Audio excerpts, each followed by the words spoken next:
Hello. I'm Princess Elise. We are ready for the next Soleanna story. Chapter 2. Attack of Eggman and Meeting Sonic. 10 years later, I am now 17 years old and sovereign of Soleanna as heir to the throne after her late father, and the denizens of Soleanna were celebrating the Festival of the Sun. While lighting the torch, which appeared to be the main focus of the festival, I had a hallucination of Soleanna in flames, along with Elise.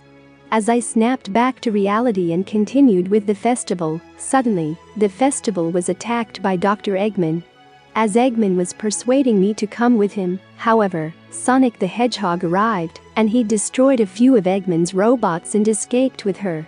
As the pair made their getaway, I was confused and asked Sonic why he was helping her, but he merely said that he had no special reason for doing so.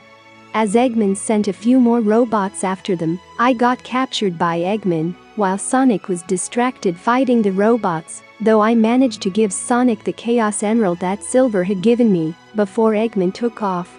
As I was taken away, Sonic assured me that he would rescue me, and I responded that she knew he would. End of Chapter 2. Like, comment, and subscribe now.